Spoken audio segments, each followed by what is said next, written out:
Hey guys, so recently I sent my guy Thomas to investigate the Blackwood Manor. Well, I was gonna go with him, but, I just felt lazy. So, hey Thomas, how was the trip? Serious and high-pitched voice angrily. What the fuck do you mean by trip? That was fucking diabolical. I nearly died, you idiot.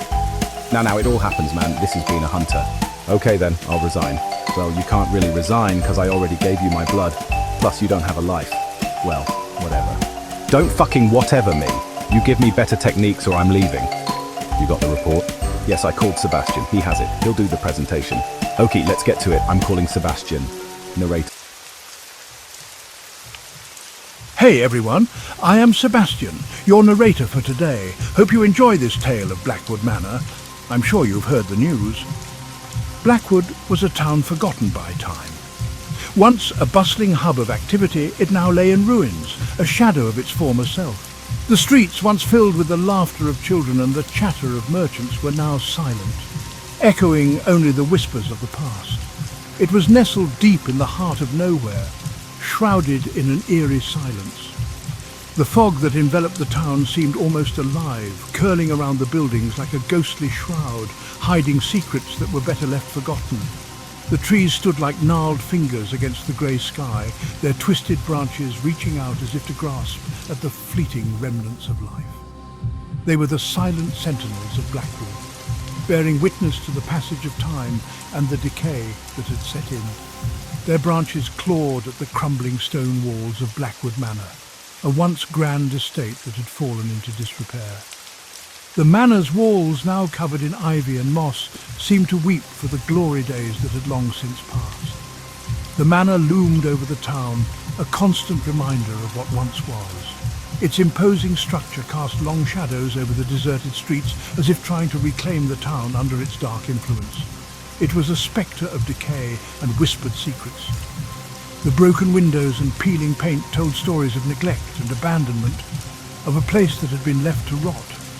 The manor was a monument to a bygone era, its intricate architecture a testament to the craftsmanship of a time long past. Yet despite its grandeur, it exuded an air of melancholy, as if mourning the loss of its former splendour. Its windows were dark, like the eyes of a watchful beast, always observing, always waiting. They seemed to follow you, no matter where you stood, filling you with an inexplicable sense of dread. The wind howled through the gaps in its walls, a mournful symphony that echoed through the empty halls. It was as if the very soul of the manor was crying out, lamenting its fate.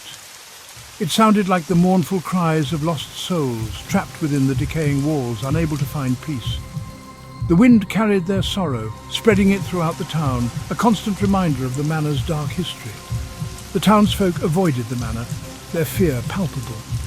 They walked past it with hurried steps, never daring to look directly at it, as if acknowledging its presence would bring misfortune upon them. They spoke of it in hushed tones, their voices barely above a whisper. Tales of hauntings and curses were passed down through generations, each story more chilling than the last. They said it was cursed, that anyone who dared to enter would never return. The manor's dark reputation was enough to keep even the bravest souls at bay, leaving it to stand alone, a silent guardian of its own secrets. A lone traveller arrived in Blackwood, a town shrouded in mystery and whispers of the supernatural.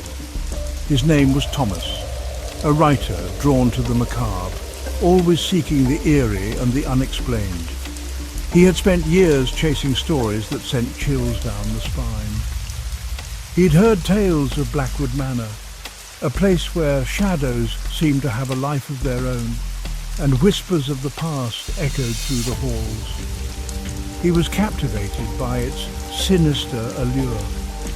Thomas sought inspiration for his next novel, hoping the manor's dark history would provide the perfect backdrop.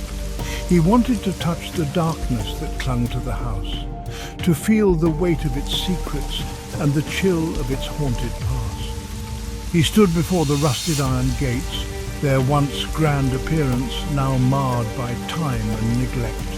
They groaned open as if warning him, the sound echoing through the stillness of the evening, sending a shiver down his spine. Thomas stepped onto the overgrown path, each step crunching on the fallen leaves and twigs, the air thick with anticipation. He felt a cold shiver run down his spine. He ignored it, pushing forward despite the growing sense of unease that gnawed at him. He was determined to uncover the truth behind the legends, to peel back the layers of time and reveal the stories hidden within the walls of Blackwood Manor. With each step, he felt closer to the heart of the mystery, driven by a mix of fear and fascination. The air grew heavy as Thomas approached the house. Each step he took seemed to echo louder than the last, as if the very ground beneath him was warning him to turn back. The house loomed ahead, its dark windows like eyes watching his every move. The wind whispered through the trees, carrying with it a sense of foreboding that made the hairs on the back of his neck stand on end. The stench of damp earth and decay filled his nostrils. It was a smell that spoke of years of neglect and abandonment. The ground was soft and muddy, each step sinking slightly into the earth, leaving a trail of footprints behind him. The leaves on the ground were decayed, their once vibrant colours now reduced to a sickly brown. The air was thick with moisture, making it hard to breathe. He reached for the doorknob. It was ice cold to the touch, sending a shiver up his spine. The metal was rough and rusty, as if it hadn't been touched in years. His hand trembled slightly as he grasped it, the cold seeping into his bones. He hesitated for a moment, his mind racing with thoughts of what might lie beyond the door. He pushed the door open. It creaked like a scream, the sound echoing through the empty house. The door moved slowly, as if reluctant to reveal the secrets it held within. The darkness beyond was impenetrable, a void that seemed to swallow the light. He took a deep breath and stepped inside, the floorboards creaking under his weight.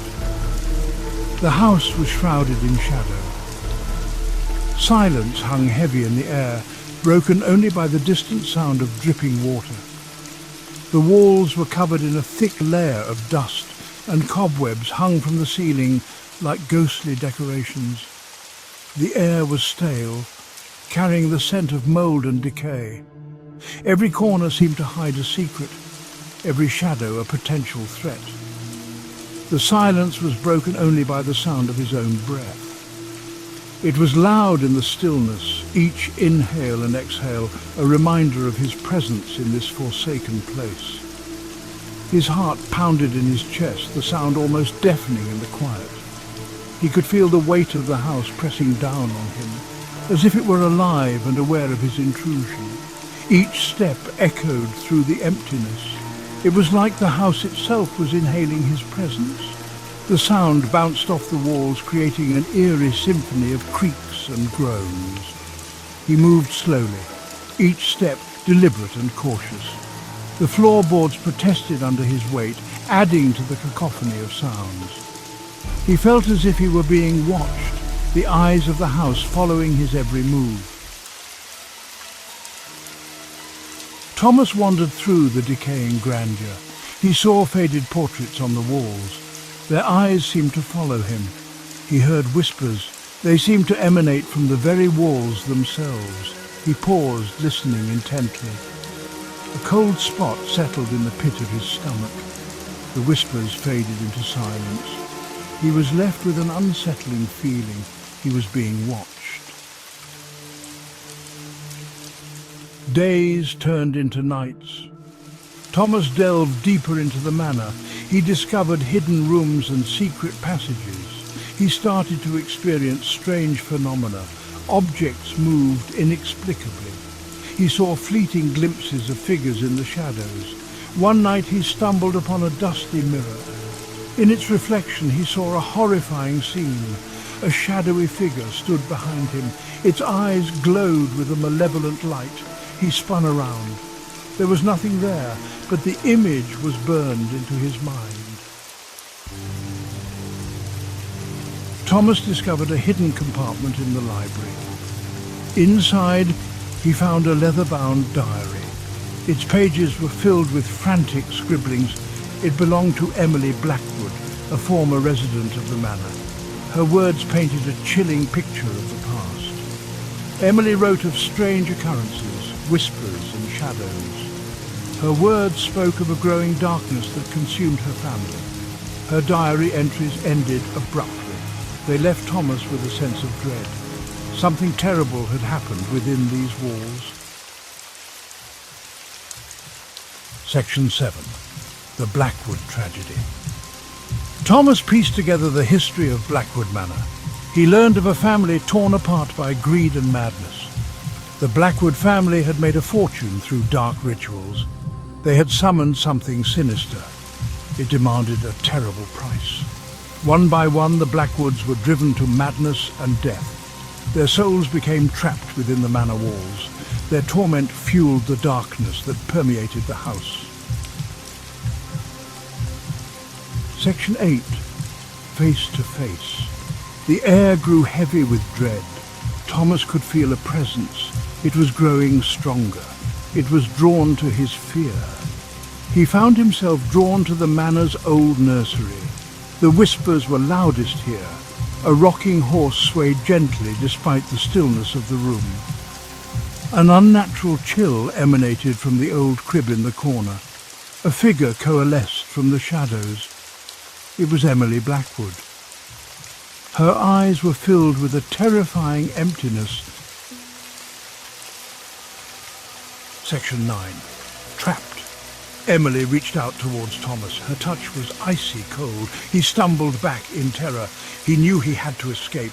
Emily was a prisoner of the manor. She wanted to drag him down with her. He turned and ran, his heart pounding in his chest. The house seemed to twist and turn around him. He was trapped in a labyrinth of his own terror. Section 10. The haunting continues. Thomas finally stumbled out of the manor. He was breathless and terrified. He never looked back. He fled Blackwood. He left behind the horrors he had uncovered. But the experience stayed with him. He could never shake the feeling that he was being watched. He often woke in the night. He could hear the whispers and see Emily's haunting eyes. Blackwood Manor had claimed another soul.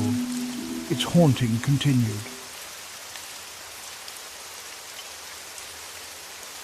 So if you have watched the video till this point, welcome to the part where we belittle you for getting scared in between. Seriously, man, what the hell? You just gotta watch the damn video while we go the live scene. God Lord, just man up.